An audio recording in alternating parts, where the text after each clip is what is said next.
Coming up today on Uncommon Sense, join me as I interview Jeanette Flood, a freelance writer who worked for Ignatius Press for a while. She will talk to us about what it's like to edit G.K. Chesterton.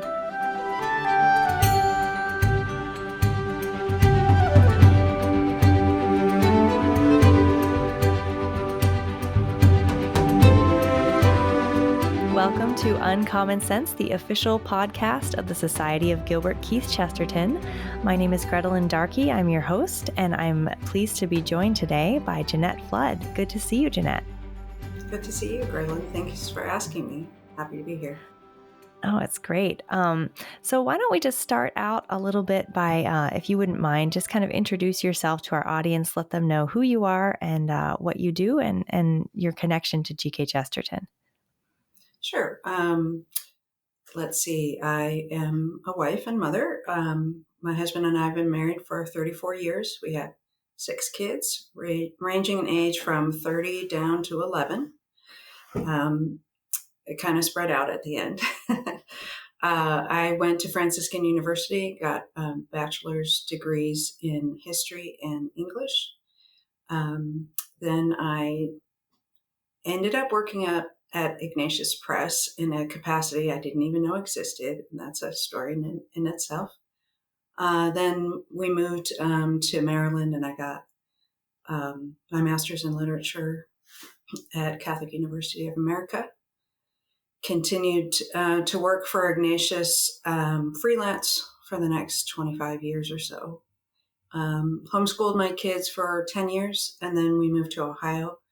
And we started sending our kids to classical Catholic schools. And then I taught at the Lyceum in the Cleveland area, which is a classical Catholic 7th through 12th grade school for about 6 years.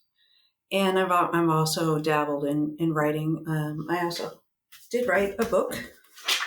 Might as well put it up here, and Ignatius Press was nice enough to publish it, 8 Ways of Loving God, Revealed by Love Himself. And I'm kind of on a little break from writing right now. My husband started a music academy here in the Cleveland area called Westlake Music Academy, and I'm helping him with that right now. Wow, that's amazing. So yeah, that's kind of really all over the place. That's great. I find that creative people tend to be creative in all sorts of different ways. We like to pigeonhole people, but it doesn't work that way. Yeah. Well, why don't you tell me a little bit more about Ignatius, how you got to work there and what it was like just to work there in general?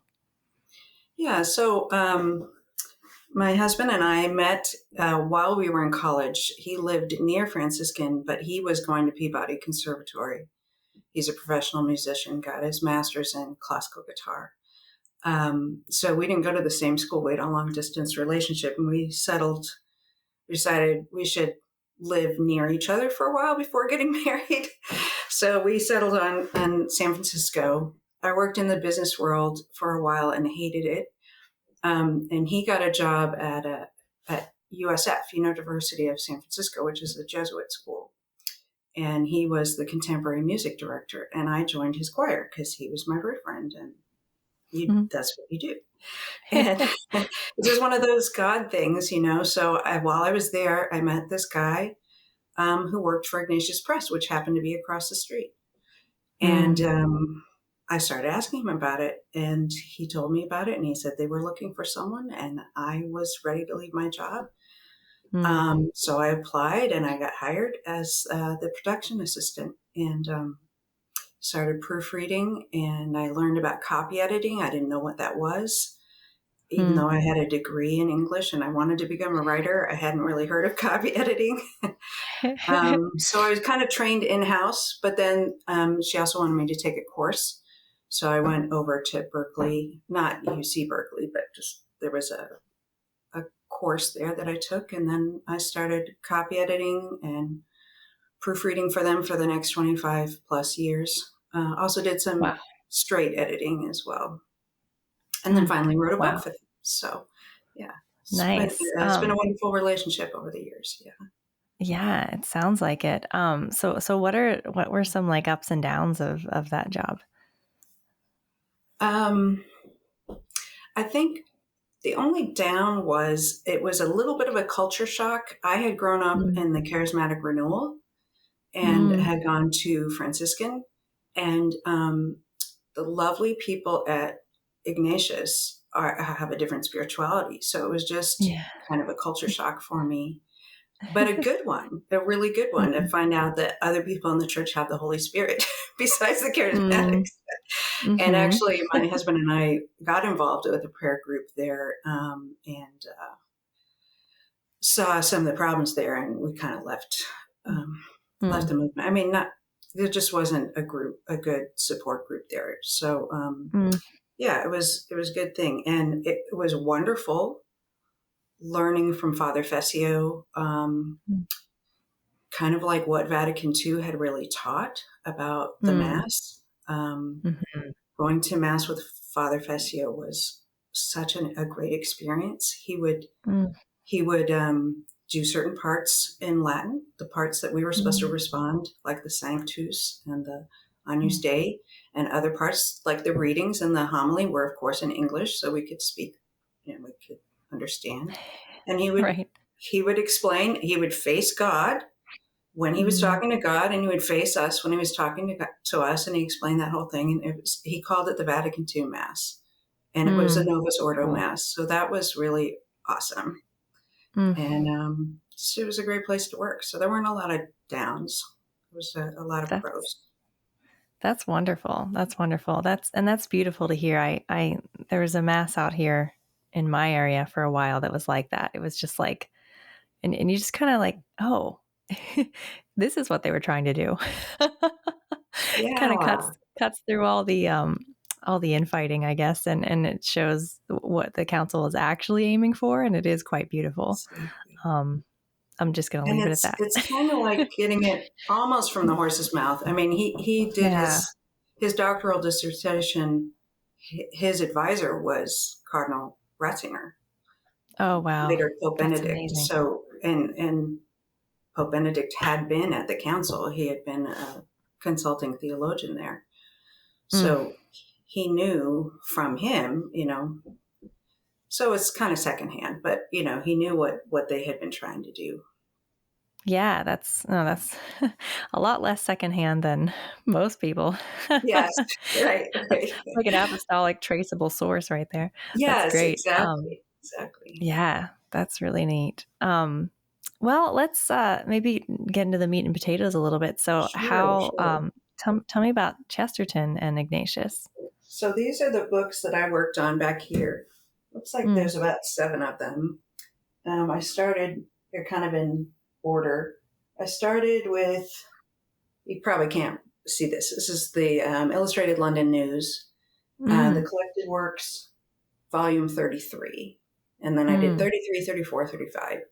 And those I did, they're one of the first things I did in house when I worked in San Francisco. And I embarrassed to say I had never heard of Chesterton. And so he had this weekly column. And, it was a matter of, we had these long copies, legal size copies of the actual newspapers. mm. And I That's would cool. be like reading, I'd read a phrase and then I'd read a phrase, read a phrase, read a phrase, make sure it was exactly the same spelling and Yes. everything. And if there was a mistake in the original, unless it was obviously a bad mistake, we kept it. Mm, mm. That's And cool. maybe we do sick, like, Yeah. which means the mistake is in the original. But we were trying Mm, to be very, very accurate. mm, So you would get exactly what they would have gotten, at the time, what they would have seen at the time, reproduce exactly what you would have seen at the time. And mm. so I guess my first impression was, wow, these issues have been around. This could have been written now. Some of the things he was Yeah. talking about, like evolution and women's rights and I don't know, just a lot of the political things that he was talking about were still around, and just how Yeah. prescient he was, that Mm-hmm. he was warning people back then, this is going to be a problem. Can you still see me? I Yeah, you're suddenly, good. okay, Yeah. my browser just suddenly switched to a different page. Okay, now I'm back. Oh dear. Um, so that was really interesting. Yeah, Um, yeah. a lot of the time, I wouldn't know what he was talking about because he was talking about current events, right? So Yes, there were people who were coming up with footnotes for these things. that's good. Later on, that was a task that was given to me. So Mm. that was really interesting. A few years later, I was doing some of the footnotes. Um, so it was really interesting to do that. And then also, I was struck. Like I said, this is my first introduction to Chesterton. I don't know about his work as a, let's say, philosophical theologian or an Yeah. everyman kind of a theologian who's trying to speak to the present day and age. I was thinking of him as a journalist, and I was Mm. struck by his philosophy and by Mm-hmm. his kind of poetic nature that you don't usually see in journalism. Mm-hmm. Because he loved paradox and he Mm-hmm. loved wordplay. Mm-hmm. And it was Mm-hmm. everywhere and it was so fun, and that was my Mm-hmm. background was English. That was my main thing. So I really had a great appreciation. And then how he'd always, he'd bring things up here, bring them up, and then wrap it all together and bring it back at the Yeah. end. No, and Yeah. just and then I heard that he didn't rewrite much. He didn't edit much. Yeah. He just Nope. dashed this Not off much. every week. Yep. It was like, I cannot even imagine doing Yeah. that. And there's, So there's stories that may or may not be legends about him writing and then also dictating at the same time, which I have no idea if that actually happened, but I don't know. Yeah. yeah, he was He clearly a was, genius. he was yeah, amazing, amazing. Yeah. And just how, um, uh, what am I trying to say? Up with everything he was Mm. aware of so many things and so Mhm. far-sighted that he was, Mhm. that he could see where things were leading. Um, Yeah. And and maybe because of I his, was, yeah. oh, go ahead. No, just saying because of his journalistic background, like he was really good at cutting through the, you know, the stuff, for lack of a better word, like all the rhetoric. He could just see right through it to what the actual agenda was. And I think he was really good at seeing that and then at articulating it and calling it out. Right. And then the artistic nature too. Mm. He Mm-hmm. always saw things in a new way, always saw Mm-hmm. things in a different way, and was able, uh, that was the other thing that I call part of his poetic nature, that he saw things in new ways and helped us to see things in new ways. I remember one little thing he talked about was, the belief in giants, like Mm. in so many cultures we have folklore of giants. And why is that? And it's like, well, because we were all toddlers once and there were real giants in our lives. And it's like, nobody has ever thought of that. But yeah, that's so true. Yeah, we That all is lived with so giants at true. one point in our life. Right. you know, he And they was so, picked us up and yeah, what's that? it's so funny. They picked us up and, moved Yeah. us around and we had nothing we could do about it. Unfortunately, most of Oh, them were good giants. yes. But Wow. Oh, yeah, he just had that philosopher and poet's eye for seeing mm, things in a new way and being able to mhm. articulate that and help us to see new things and see things in a new way. Mm, It was amazing, really yeah. amazing. Mm, And then yeah. the other fun thing about working in house was, so I worked here in this. Okay, the first place we worked at in San Francisco was a house. It was just Mm, regular. Victorian style house in San Francisco. It was across the Nice. street from USF, where Father Fessio was a teacher. And Mm, he just bought this house, bought another house across the street, which, anyway, that's another story. But this house, the front room was his office and his secretary's room. And the next room was Tony's room. He's in charge of marketing. And then there was us. We were the production team. So Carolyn is production manager. She's still there. She's semi-retired, but she's still working mm, there. And then behind me, to my left, over to my right, was Roxanne Lum, who's mm, about my age, and she's still there. She's the art director. She's wonderful. And so I'd, mm. get up, get a drink, and I'd walk back and I'd look over at Roxanne's desk, and she was working on this book, which is Volume 6, The Club of Queer Trades, Napoleon Mhm. of Notting Hill, and The Man Who Was Thursday. And I would see pictures out of context. I would just see this picture on her desk. Nice. And I'd be like, what is that? Yes. It's a man's head on a sidewalk and it's talking and it's happy. What is with that? Yes. I'd be so Yes. curious. She'd have these nutty pictures on her desk. And Mhm. so I was really happy to be able to work on this book and find out what was going Mm. on in that story. There's a spoiler, but the guy is actually in a manhole. Yeah. But it doesn't look like that in the picture. It just looks like a head Yeah. on the sidewalk. But so that was really fun to just, Mm. I'm sure it was even more fun for Roxanne to be able to work on those illustrations Yeah. and to learn that he Oh, was an actual artist. I didn't know that part. He was so multi-talented.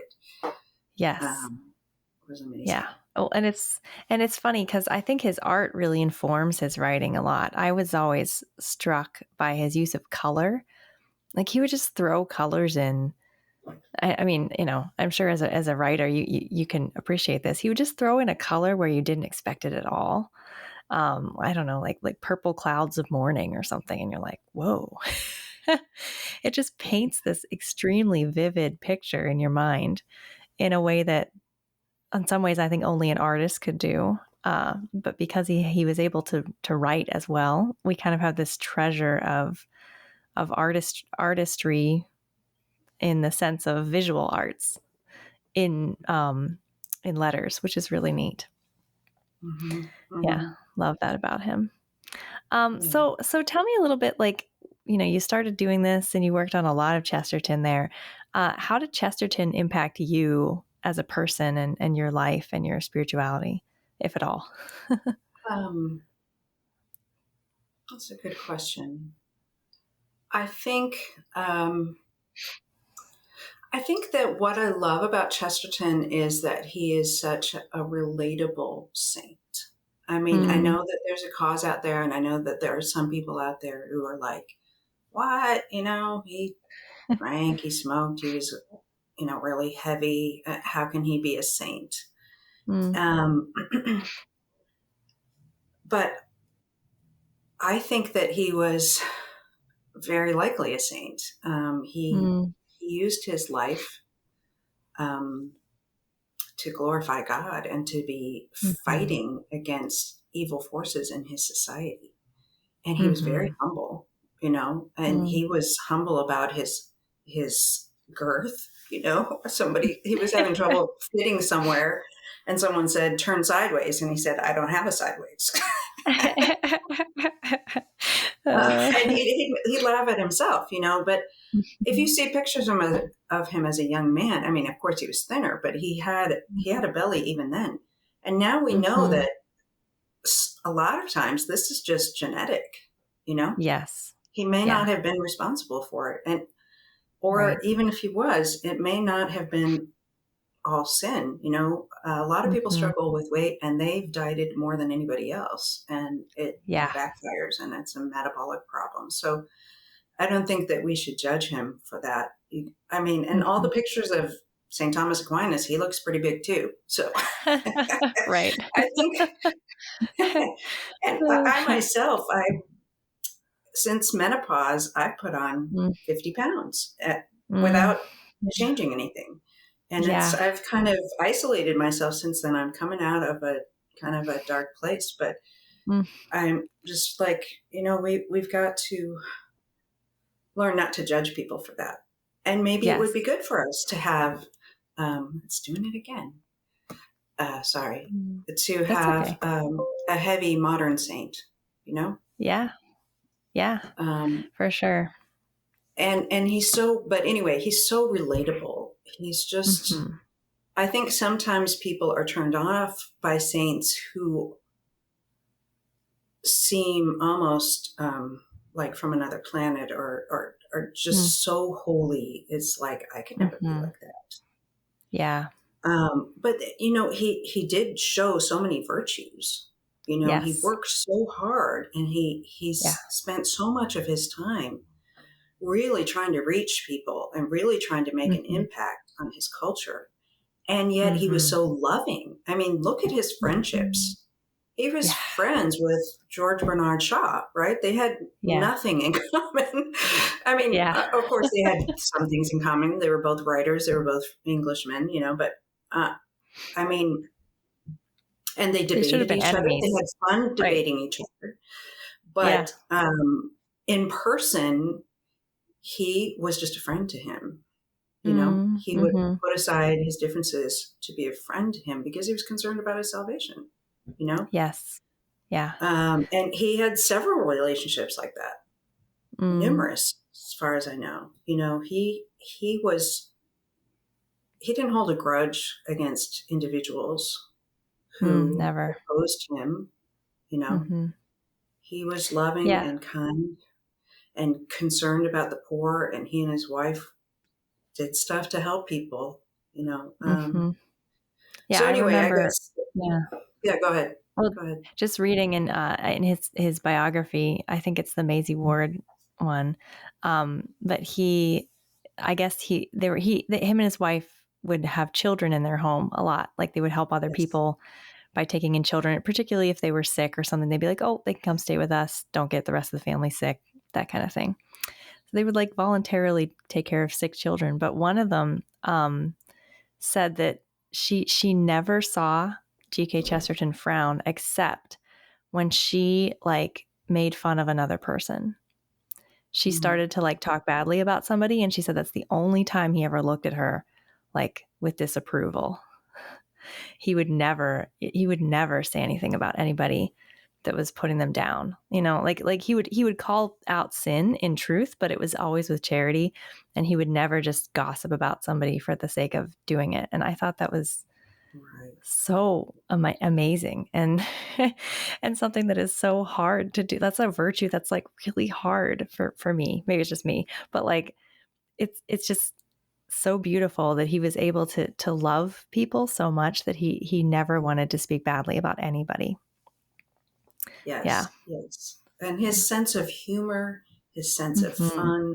I don't know. I just think he's a great example of, that St. Teresa of Avila said that a sad saint is a sorry saint. You're not a good example if you're serious all the time. Mm-hmm. And I think that we need to be showing the joy of being a Mm-hmm. Christian more. And he certainly Yes. did. He did. Even Yes. though he was so aware of all these dark things going on, he still Yeah. had all this joy and humor, Yeah. which was lovely, and such a sense of fun. You know, Mm-hmm. that's what you see a lot of in his fictional works, is this Mm-hmm. sense of fun and whimsy, which was. Yeah, for sure. For sure. So are there ways that it seems like he's almost like a patron saint for you, which is beautiful. But are there like specific ways that his spirituality has helped you grow, do you think? I would say that he is kind of a patron saint for me, with my own writing. Mm, Um, and it was neat to me to discover that he was an influence for Tolkien and mm, C.S. Lewis, who are my two favorite writers before I yeah. discovered Chesterton. So now, like, Mm. my three favorite writers, influenced each other. So that's really cool. Mm. And I would turn to them when I wrote my book. It took me a number of years. I started writing it a year before my youngest was born, and it took me like 5 years to write it. Yeah. But I would call on them and ask Mm. them for their prayers for sure. Mm. And I guess the way that Chesterton specifically, Tolkien and C.S. Lewis were had very high standards. Mm-hmm. Tolkien was such a perfectionist. If it weren't for Lewis, I don't know if he ever would have been published. He would be happy to just Yeah. keep tinkering forever, And Yeah. and Lewis had just such an intellect that Mm. he was he holds a high bar too. But Chesterton was just like, let's get this done. Mm. Okay, fine. Mm-hmm. I'm not saying that he didn't ever edit and he didn't ever tinker, but he wasn't concerned about perfectionism. Yes. And he was just like, I guess I was recently diagnosed. Here I am in my mid 50s with ADHD. And I think Chesterton definitely had ADHD. I Yeah. just kind of see some of the same signs. Mm. I didn't know I had it, but now it all makes sense. And I kind of see the same signs, and it makes me feel a little bit better when I see Mm. what he was able to do. So now one of the works that I had the most fun with is this one, part 2 of his poetry. I was Mm. given the incredible job of editing this. So I was given this huge stack of copies. His secretary must be a saint because that man was so disorganized. He would Mm. jot things down, and and they were all over the place, but she would keep them Mm-hmm. all together. So I was given this big pile of papers, and there would be sometimes 5 different versions of the same poem, 6, 7, 8, and I'd have to decide whether, I can't put 8 versions of this in, especially if there's just one word different, you know. So what do we do with this? Which one do I go with? What's the most common thing? So that was the hardest part, was deciding which version. Sometimes I did put more than one version in, especially if they were significantly different. But that was interesting to see him like playing with this over and over again, or then playing with it again and taking it in a totally different direction. But it was kind of fascinating to see him playing with these ideas. And then Mm. sometimes wondering, like, did he take this in a different direction because he's coming back to it a couple of years later and he forgot that he did this Mm. before? I don't know. But, I could relate both. I mean, my husband has ADHD too, so Mm. he's less organized than I am. So I could relate both to the secretary, like, oh my gosh, this must have been so hard for her, and then also to him, like, I can see myself doing this. So in that way, it's just like, I guess it's a comfort. Like, God can use any of us. Mm. He knows our weaknesses, he knows our strengths, and he can use them. And he gives us our weaknesses so that we don't become proud, but that we always rely on him, and that we Mm. also need each other. Mm. So the secretary is not famous. Nobody thinks of her, Yeah. but we wouldn't have G.K. Chesterton without Francis and without his secretary. We Mm-hmm. would have a lot less. We wouldn't have, you know, almost 40 volumes of these. Mm. We'd have maybe 2. And that would be So sad. That would be very sad. yes, it would. It would. So we need, and they'll get the glory in heaven that maybe they don't have on earth, but Mm. we need each other, and God uses us all in our own way. Mm. Amen. That's beautiful. Um, well, that's a pretty good place to wrap up. Any final thoughts you want to give, or? Let me just look at these last two. Sure. Well, I have a Father Brown here too, and that was really fun to work on. I love mysteries. Mm-hmm. And then, and his short stories.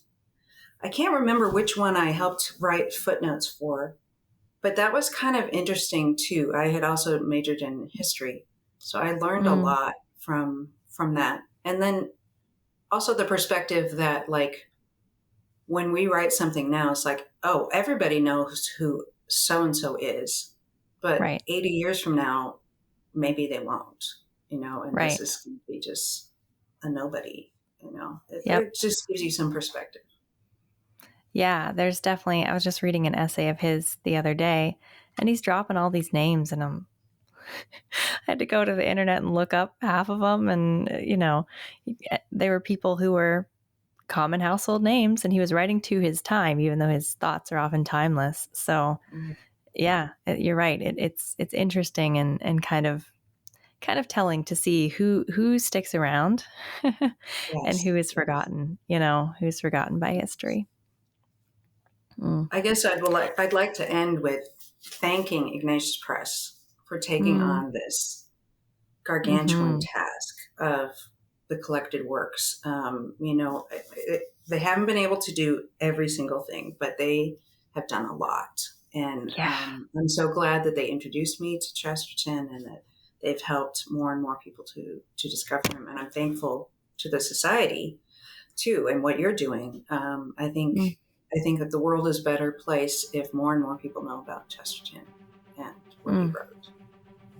Thank you. We obviously agree. Thank you for what you did to get those books out there, because I know a lot of our listeners have those books on their shelves, or some of them, and they really enjoy them. So thank you. It was literally my pleasure. Wonderful. And thank you again for meeting with me and talking to me. It's been a lot of fun. Thank you for inviting me, Grettelyn, and you have a blessed day. God bless your work. Thank you, you too. Thank you. And thank you to everybody out there who's watching and listening. Please make sure that you subscribe, hit the bell, hit the like button, leave us a comment. All those things will help us to reach more and more people, because as we know, Chesterton is always better with friends. Thank you, and God bless.